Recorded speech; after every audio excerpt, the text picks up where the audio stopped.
கணிப்பு இல்லை, கருத்து திணிப்பு. இது மக்கள் முடிவு பண்ணியிருக்காங்க. நல்லாட்சி தொடர வேண்டும், மதச்சார்பற்ற முற்போக்கு கூட்டணி வெல்ல வேண்டும், 200 தொகுதிக்கு மேல் வெற்றி பெறும்னு அப்புறம் டே ஒன்னு சொல்லிட்டு இருக்கேன். எப்படி ஓவர் நைட்ல முடிவுகள் மாறுவதற்கோ மாற்றி மக்கள் மனநிலை மாறுவதற்கோ வாய்ப்பு இல்லை. இப்போ எவ்வளவு சீட்டு சொல்றாங்க? நாங்க சொல்றது 200 சொல்றோம், 200க்கு மேல.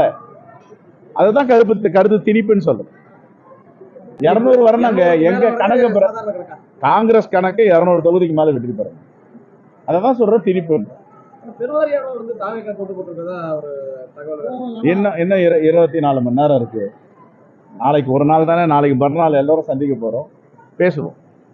எங்களை பொறுத்த வரைக்கும் 5 ஆண்டுகள் சிறப்பான பணி நடந்திருக்கு. எங்க தலைவர் ராகுல் காந்தி பிரச்சாரம் செஞ்சிருக்காரு. எங்க அகில இந்திய காங்கிரஸ் கமிட்டி தலைவர் மல்லிகார்ஜுன கார்கே பிரச்சாரம் பண்ணியிருக்காரு. அதுக்கு மேல நம்முடைய மாண்பு முதலமைச்சர் எல்லா தொகுதிகளும் கவர் பண்ணியிருக்காரு. இந்த உழைப்பு, இந்த பணி வீண் போகாது. மக்கள் புரிதலோடு இருக்காங்க, யார் ஆள வேண்டும், யார் ஆளக்கூடாது. அப்ப எங்களுடைய மதச்சார்பற்ற முற்போக்கு கூட்டணி 200 தொகுதிக்கு மேல் வெல்லும்ன்றது தான் டே ஒன் என்னுடைய கருத்தை. நான் அதை மாத்திக்கல. அதை தான் திணிப்புன்னு சொல்றேன். நீங்க உடனே 140 ஒத்துக்க மாட்டீங்களான்னா 140 ஒத்துக்க மாட்டோம், 200க்கு மேல வெற்றி பெறணும். அதுதான் எங்களுடைய பார்வை. இப்ப மக்களுக்கு இது தெரியாதா? ஒரு தேர்தலையும் தேர்தல் நடக்கிற வரைக்கும் விலை ஏற்ற மாட்டாங்க. தேர்தல் முடிஞ்சு 2-3 நாள் விலை ஏற்றிடுவாங்க. அப்ப இது ஒரு தேர்தல் மட்டும் இல்ல, பல தேர்தல்கள் பாஜக தொடர்ந்து செய்யுது. அப்ப இதெல்லாம் மக்களுக்கு புரிதல் இல்லாம வேற ஒருத்தருக்கு வாக்களிச்சிருவாங்க. அதனால தமிழ்நாட்டு மக்கள் புரிதலோடு இருக்காங்க.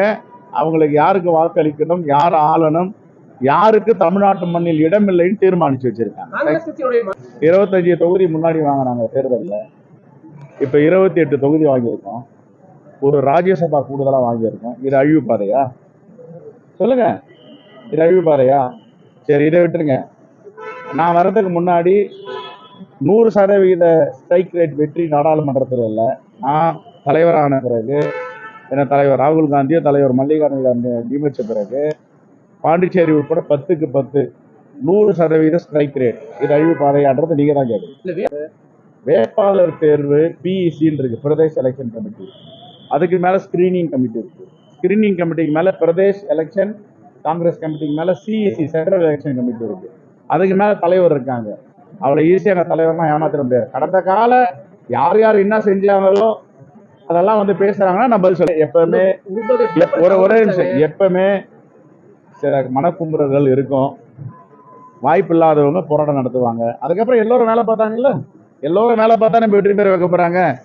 அது எதாவது எல்லா கட்சியிலும் தான் இருக்கு. அதிமுக இல்லையா, திமுக இல்லையா, எந்த கட்சியில இல்ல, போராட்டங்கள் இருக்கதான் செய்யும். கணிப்பு இல்லை, கருத்து திணிப்பு. இது மக்கள் முடிவு பண்ணியிருக்காங்க.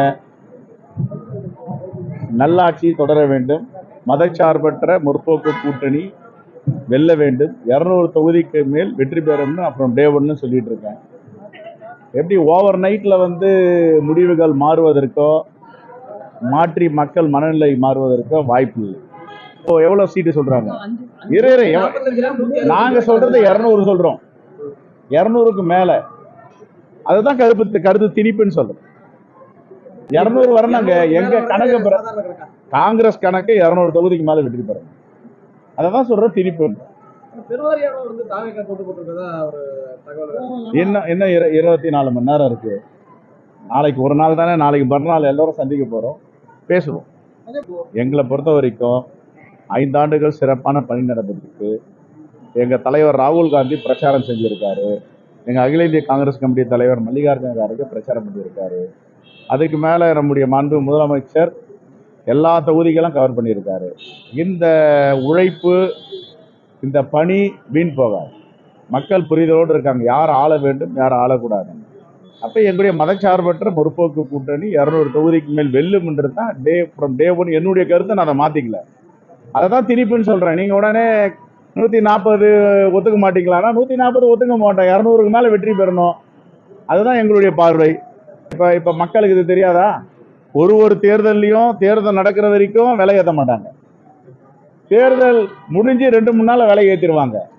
அப்ப இது ஒரு தேர்தல் மட்டும் இல்ல, பல தேர்தல்கள் பாஜக தொடர்ந்து செய்யுது. அப்ப இதெல்லாம் மக்களுக்கு புரிதல் இல்லாமையா வந்து வேற ஒருத்தருக்கு வாக்களிச்சிருவாங்க. அதனால தமிழ்நாட்டு மக்கள் புரிதலோடு இருக்காங்க. அவங்களுக்கு யாருக்கு வாக்களிக்கணும், யார் ஆளணும், யாருக்கு தமிழ்நாட்டு மண்ணில் இடமில்லைன்னு தீர்மானிச்சு வச்சிருக்காங்க. 25 தொகுதி முன்னாடி வாங்கினாங்க தேர்தலில்.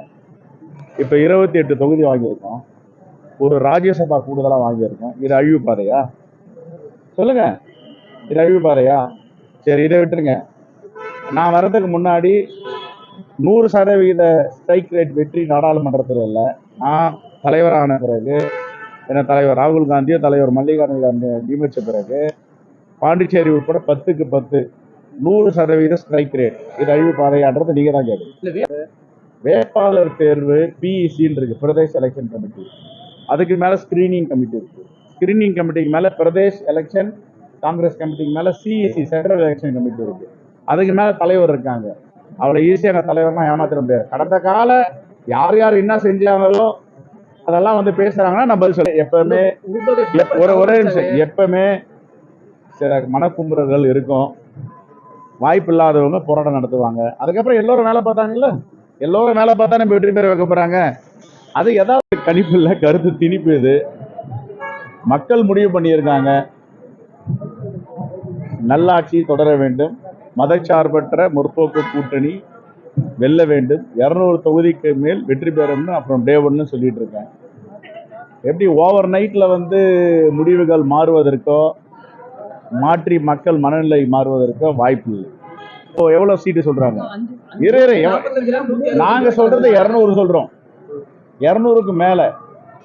அதுதான் கருத்து திணிப்புன்னு சொல்றோம். 200 வரணுங்க. எங்க கணக்கு காங்கிரஸ் கணக்கு 200 தொகுதிக்கு மேல வெற்றி பெறும். அதான் சொல்ற திணிப்பு. என்ன 24 மணி நேரம் இருக்கு. நாளைக்கு ஒரு நாள் தானே, நாளைக்கு மறுநாள் எல்லாரும் சந்திக்க போறோம், பேசுவோம். எங்களை பொறுத்த வரைக்கும் 5 ஆண்டுகள் சிறப்பான பணி நடந்திருக்கு. எங்க தலைவர் ராகுல் காந்தி பிரச்சாரம் செஞ்சிருக்காரு. எங்க அகில இந்திய காங்கிரஸ் கமிட்டி தலைவர் மல்லிகார்ஜுன கார்கே பிரச்சாரம் பண்ணியிருக்காரு. அதுக்கு மேல நம்முடைய மாண்பு முதலமைச்சர் எல்லா தொகுதிகளும் கவர் பண்ணியிருக்காரு. இந்த உழைப்பு, இந்த பணி வீண் போகாது. மக்கள் புரிதலோடு இருக்காங்க, யார் ஆள வேண்டும், யார் ஆளக்கூடாது. அப்ப எங்களுடைய மதச்சார்பற்ற முற்போக்கு கூட்டணி 200 தொகுதிக்கு மேல் வெல்லும்ன்றது தான் டே 1 என்னுடைய கருத்தை. நான் அதை மாத்திக்கல. அதை தான் திணிப்புன்னு சொல்றேன். நீங்க உடனே 140 ஒத்துக்க மாட்டீங்களான்னா 140 ஒத்துக்க மாட்டோம். 200க்கு மேல வெற்றி பெறணும். அதுதான் எங்களுடைய பார்வை. இப்ப மக்களுக்கு இது தெரியாதா? ஒரு தேர்தலையும் தேர்தல் நடக்கிற வரைக்கும் விலை ஏற்ற மாட்டாங்க. தேர்தல் முடிஞ்சு 2-3 நாள் விலை ஏற்றிடுவாங்க. அப்ப இது ஒரு தேர்தல் மட்டும் இல்ல, பல தேர்தல்களில் பாஜக தொடர்ந்து செய்யுது. அப்ப இதெல்லாம் மக்களுக்கு புரிதல் இல்லாமையா வந்து வேற ஒருத்தருக்கு வாக்களிச்சிருவாங்க. அதனால தமிழ்நாட்டு மக்கள் புரிதலோடு இருக்காங்க. அவங்களுக்கு யாருக்கு வாக்களிக்கணும், யார் ஆளணும், யாருக்கு தமிழ்நாட்டு மண்ணில் இடமில்லைன்னு தீர்மானிச்சு வச்சிருக்காங்க. 25 தொகுதி முன்னாடி வாங்கினாங்க தேர்தலில். இப்ப 28 தொகுதி வாங்கியிருக்கோம். ஒரு ராஜ்யசபா கூடுதலா வாங்கியிருக்கோம். இது அழிவு பாதையா?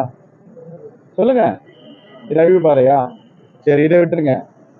நான் வர்றதுக்கு முன்னாடி 100% ஸ்ட்ரைக் ரேட் வெற்றி நாடாளுமன்றத்தில் இல்லை. நான் தலைவரான பிறகு, என்ன தலைவர் ராகுல் காந்தியோ தலைவர் மல்லிகார்ஜுன காந்தியோ நியமித்த பிறகு பாண்டிச்சேரி உட்பட 10க்கு 10 100% ஸ்ட்ரைக் ரேட். இது அழிவு பாதையான்றது நீங்க தான் கேட்குது. வேட்பாளர் தேர்வு பிஇசின்னு இருக்கு, பிரதேஷ் எலெக்ஷன் கமிட்டி. அதுக்கு மேல ஸ்கிரீனிங் கமிட்டி இருக்கு. ஸ்கிரீனிங் கமிட்டிக்கு மேல பிரதேஷ் எலெக்ஷன் காங்கிரஸ் கமிட்டிக்கு மேல சிஇசி சென்ட்ரல் எலெக்ஷன் கமிட்டி இருக்கு. அதுக்கு மேல தலைவர் இருக்காங்க. அவளை ஈஸியாக தலைவர்லாம் ஏமாத்திர முடியாது. கடந்த கால யார் யார் என்ன செஞ்சாங்களோ அதெல்லாம் வந்து பேசுறாங்கன்னா நான் பதில் சொல்ல. எப்பவுமே ஒரே நிமிஷம், எப்பவுமே சில மனக்குமுறல்கள் இருக்கும்.